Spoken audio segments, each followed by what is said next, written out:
What's up, people? It's your girl Adiola. The world today revolves around two things: smartphone and data.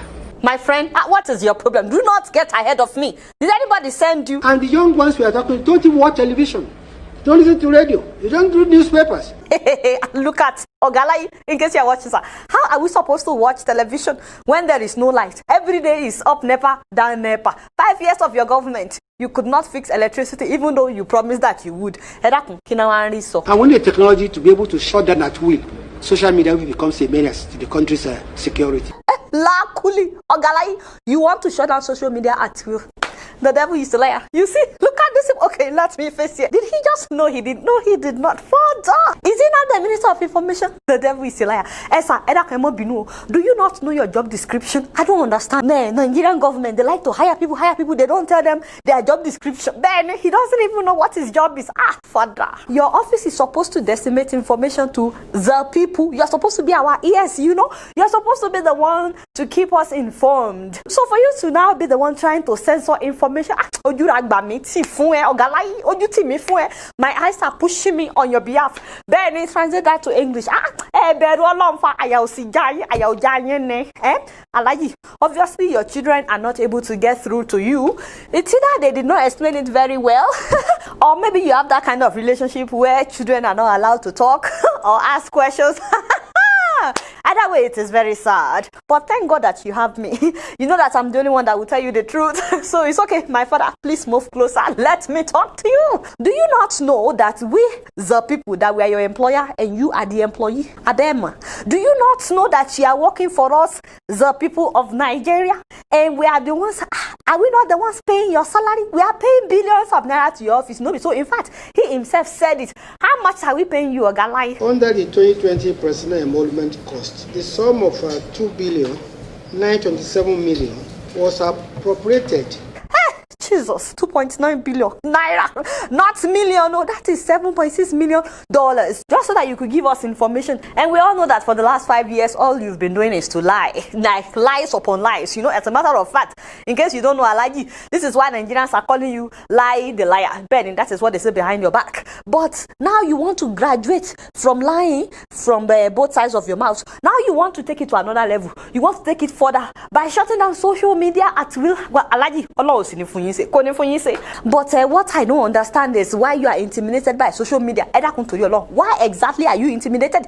Do you not know that this is just like a town hall meeting where you get to speak and then the people get to react to whatever you say? Except this one is online. Why are you afraid? Why are you afraid of young people speaking their mind? I think I know why the man is afraid. Then it's like you are abusing your children, but you don't want them to talk.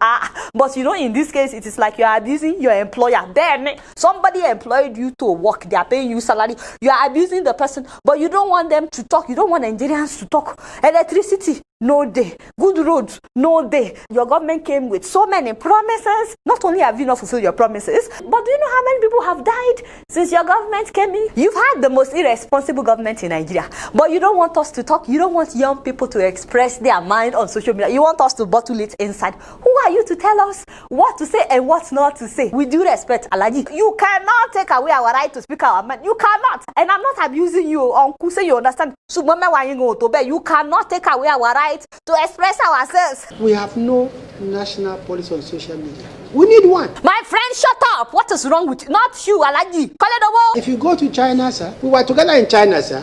We could not get Google, Facebook, or Instagram. First of all, Alaji, in case you're watching, it is Instagram. It is not Instagram. Or Instagram. I said it is not Instagram. You cannot even use your email in China. So you want Nigeria to be like China? No more Google, no more Facebook, so no more access to email. I said don't beg, do not beg me. Let me talk. This is not by age, yo. Alaji, with due respect, sir, you don't even know that China has a different system of government than Nigeria, the country that you are serving. Do you not know that China is a communist country? Your country, Nigeria, is supposed to be a democratic country. Then democracy, as in government of the people, by the people, For the people, government 101, JSS 3B, then in that case, we must to copy everything about China. No, let us not be picky. We must to copy everything starting from how China kills government officials who steal money. Then, if it were to be China, so many of you officials will no longer be alive today with all the money that you guys have embezzled. People may not have access to Facebook in China, but do you not know that China has their own social media? Which one do we have in Nigeria? Also, you were the one that was having trouble opening your email in China. Or Chinese people know how to get around their government censorship. The fact that you would compare Nigeria with China, in another country you would have been asked to resign. Not only that, as a minister of information, I don't understand the fact that you don't know how to use social media. This thing is supposed to be your tool, Benny, with the kind of office that you are in. You're supposed to learn how to use social media and be conversant with it and not be afraid of it. And if you think that you are too advanced in age, because this thing is all in the head, some people don't think that they are too old, they can always learn. But some people always give their age excuse. But if you think that you're too advanced in age, just surround yourself with young people who know how to use social media. But they can teach you, They will even teach you Instagram. Then they will teach you Instagram. You know what? Just try these suggestions. I know I need to be charging for all this advice that I'm giving on the show. I know, but it's okay. I'm willing to give them for free. So just try them, Alaji. You will thank me later. You guys not know much. Guess what? I'm just keeping it real. Moving on to Cameroon, ladies and gentlemen. Over last weekend, some gunmen invaded a school and they started shooting, killing at least 8 school children and wounding at least 12. I don't understand. Why would anybody kill children? In school, a place of learning, a place where they're supposed to be safe. Up until now, no group has claimed responsibility for this massacre. This happened in a school called Kumba, a town in the Anglophone region of Cameroon. Some people say it is the separatist rebel that are responsible for the killing because they had said that nobody should go to school. Others are saying it's the Cameroonian military that did it so that they could blame it on the separatists. I honestly don't know who's responsible because no one has claimed responsibility. But whoever the group is, whoever did this, wow. Children, what kind of point are you making when you have no regards for human lives? Now, as expected, people came out in huge numbers, especially women. Oh, we have come again. Oh, yes, we have come again. Lord, we have come again. Holy Ghost, come and take control. I am very angry since on Saturday. I have not eaten. I cannot sleep because of this war, this nonsense crisis, this ungodly war. Wow. But the shocking thing is that there's a video that someone sent to me where 2 police officers approached the mourners asking if they have the permit to mourn publicly.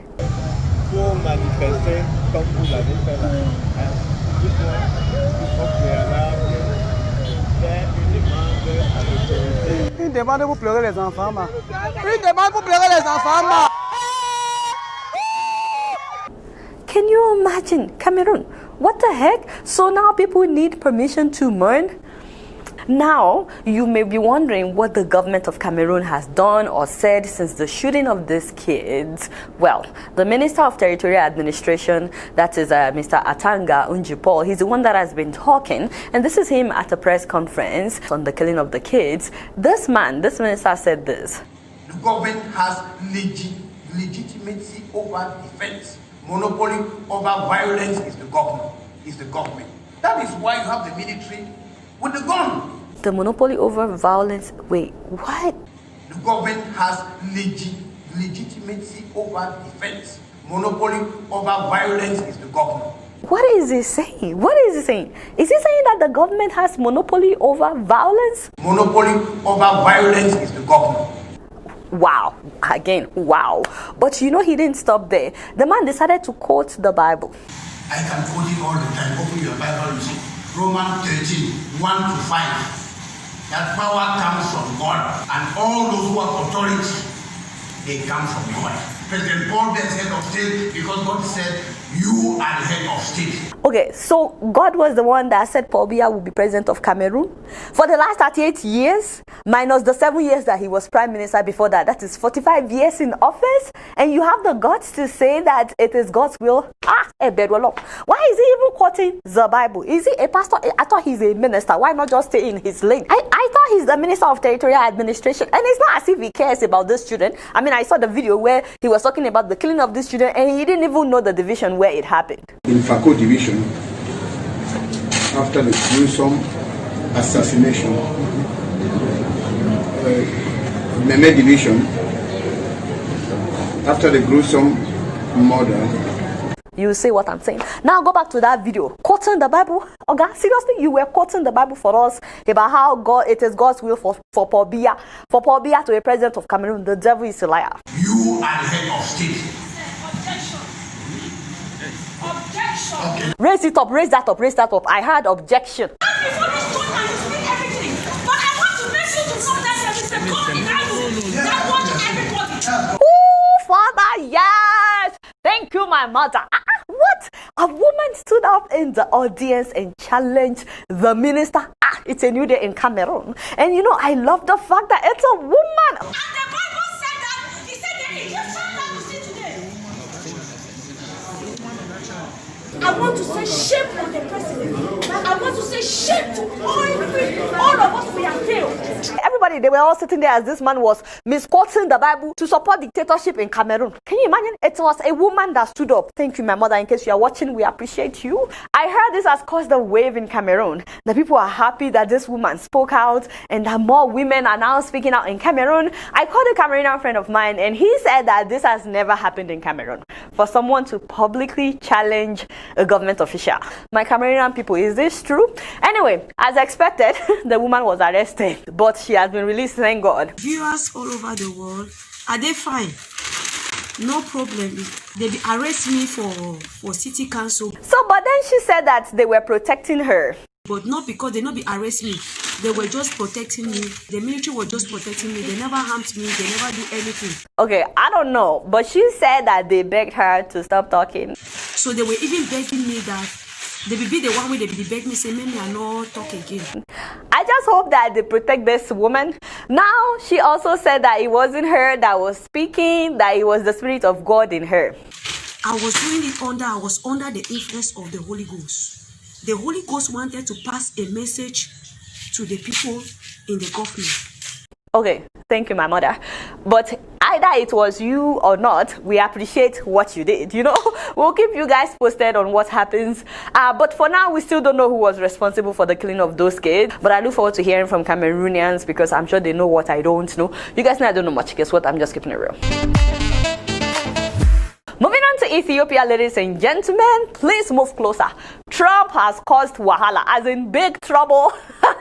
With Ethiopians. You guys know that Ethiopia has been building the biggest dam in Africa, the Renaissance Dam. I've featured it several times on this show in order to power their entire country so that they could have 24 hours of electricity, not just in the cities, but also in remote areas of Ethiopia as well, and also to combat poverty. And they've been building this for years. At the same time, there has been a tension between Ethiopia and Egypt over this dam, as well as Sudan. Egypt is saying that they are completely dependent on the Nile River and that filling the dam could limit their source of water. Also, Egypt believes that they own the right over the Nile water because in 1929, the British that colonized Egypt sent letters that they, as in the British, recognized Egypt had historical rights to the Nile River. So there has been a fight over this river for a long time, I'm telling you. And then in 1959, the British stated that the Nile River would be shared between Egypt and Sudan. Now, to Ethiopians, this is like an insult because the water comes from Ethiopia. It's so funny that the British did not even recognize Ethiopia at all in their declaration. Don't forget that Ethiopia was never colonized by a European power. It's not like they didn't try. They did. They tried. They had interest in Ethiopia, but Ethiopians fought back. The Italians occupied Ethiopia for a period of 5 years, that is in 1936, but Ethiopians fought day and night until the Italian forces were removed. So Ethiopia Ethiopians did not allow anybody to colonize them. So for the UK to now say that a river that starts in Ethiopia belongs to Egypt and Sudan is like an insult to Ethiopians. So Ethiopia has spent $4.6 million, by the way, on this dam, and they believe that once it's in operation, that it would aid development across Ethiopia and that it would bring a lot of people out of poverty. So that's why Ethiopia is building the dam. And the three countries have been in dialogue, trying to strike a deal, trying to come up with an agreement. The main issue is Egypt wants to know that they will still have water. They want to know how much water Ethiopia would be releasing, especially during drought. And Sudan also wants the same thing. They want Ethiopia to sign some kind of agreement just to make sure that they would also have water even before Ethiopia starts filling up the dam. But Ethiopia has started filling the dam. And they were in dialogue trying to work things out until Trump put his mouth, suggesting that Egypt may just blow up the dam. And they'll end up blowing up the dam. And I said it, and I say it loud and clear. They'll blow up that dam. Wait, oh my God. Hold on. You know, normally an American president will try to mediate and seek for peace. But, Father, why don't we just start from the beginning? But they built a dam which stops water from flowing into the Nile. And you can't blame Egypt for being a little bit upset, right? How are they doing with that? Do you know?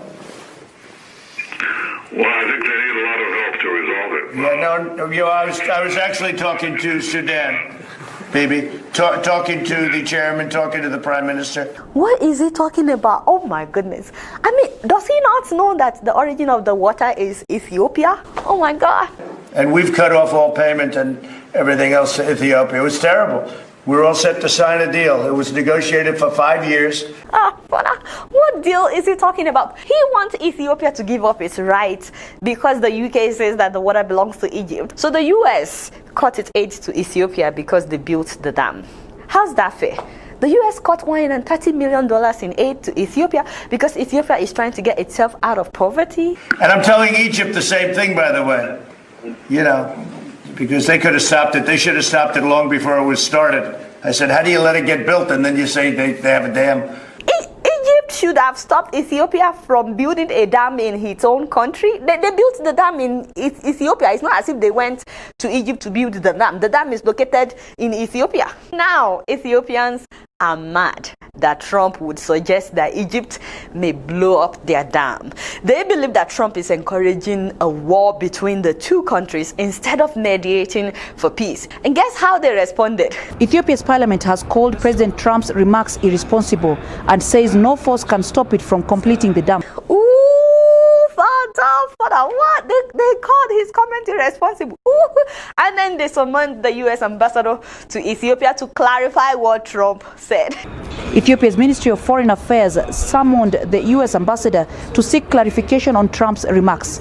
Last year, Ethiopia refused to continue attending US-led talks that were supported by Egypt. The African Union has led the negotiations since the beginning of the year. Ethiopians, I fear you guys. Anyway, Ethiopians all over the world are mad, including this Ethiopian girl, and she could not hide it. Donald Trump, the President of the United States, not the Prime Minister or the President of Ethiopia, can say, break the dam. No, he can't. We need that water, and we shouldn't even be saying this because it's our water. It starts from Ethiopia, goes to Egypt. I'm telling you, Ethiopians are not happy.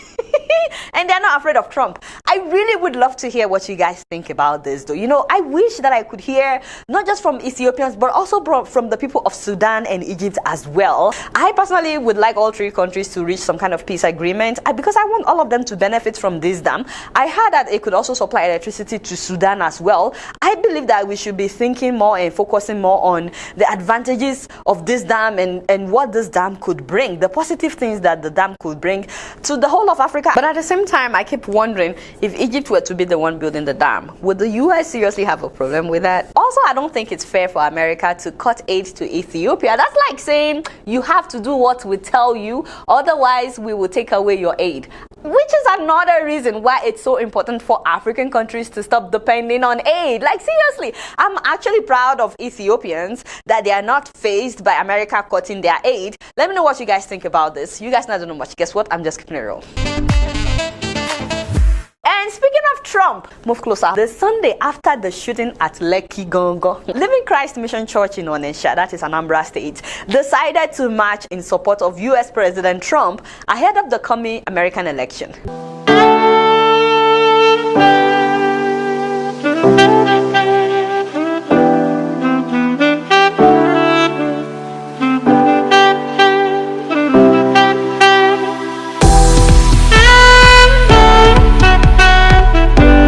It's a wahoo. Wow, wow, wow. This one is a wahoo.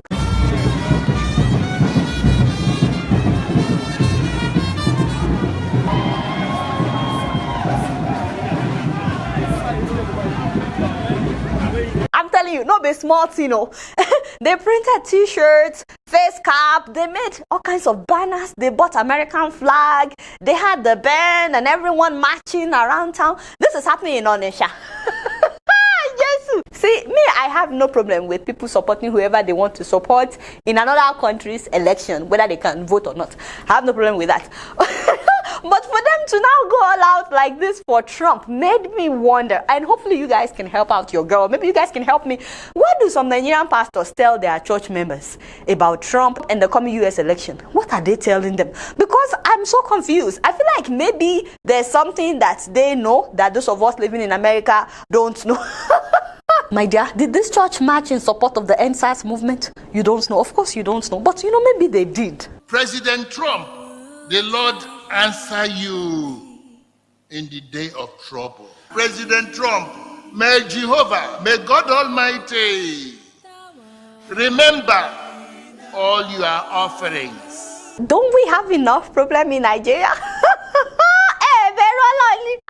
So what happens if Trump doesn't win this election? I mean, it's an election. He may win or lose. People win, people lose in an election. But what would these pastors tell their members if he doesn't win the election? Would they now say that God never sent them in the first place or God made a mistake? I don't know. Like I said, tell me something. There's no need to abuse anybody in the comment section. I'm begging you, you don't need to abuse anybody. If you need to abuse anybody, abuse me. I can take it. We just want to know what some pastors have been saying about Trump. That is all. That's all. Now, the election is coming up this coming Tuesday. Father, it is going to be interesting. We'll be updating you guys on all our social media platforms. So make sure that you follow us on Facebook, Twitter, and Instagram. By the way, did they confirm Madam Ngozi? You don't. Is there anything that you're supposed to be my ears and my eyes? Anyway, as you guys, I'm sure you guys have been following the story. I was shocked that the Trump administration opposed the plan to make Madam Ngozi the new boss of the World Trade Organization, WTO. Madam Ngozi is not just Nigerian, no. She's also an American citizen, so I don't understand that. But for some reason, Trump's administration supported the South Korean trade minister, that is Yo Young-hee, who's also an American citizen. Both of them are American citizens, by the way. People believe that Madam Ngozi is better qualified. So why wouldn't the Trump's administration want to go with the person that is better qualified? Why would they? Enlighten me. I want to know what you guys think about this. You guys not know much. Guess what? I'm just keeping it real. I'll call you back. What's up, my people? It's your girl. Yes, I send money to Nigeria all the time, both to support my family and to support the foundation. I've tried lots of ways, stores, apps, banks, but they were too expensive and so time consuming. So when I heard about SendWave, I was skeptical at first. Let me be real with you guys. It sounded too good to be true and I didn't trust it. But once I tried it, there was no going back. That's why I trust SendWave to send my money, whether I'm up in the mountains or whether I'm home relaxing. My people, try SendWave. Hey, your life will never remain the same. Voila, my outfit has changed. Yes. Yes, my outfit has changed. But hey, real quick before I sign out, I made a video talking about the 9 Nigerian Americans who are also contesting in this election. Make sure that you watch that video. The link is in the description below. Alright, y'all, it's been real and I'm keeping it right up in here. Don't forget to follow me on Facebook, Twitter, and Instagram. And if you're yet to subscribe to my YouTube channel, we're begging you, press the subscribe button. Until next time, I'm gonna see you all later. Peace out.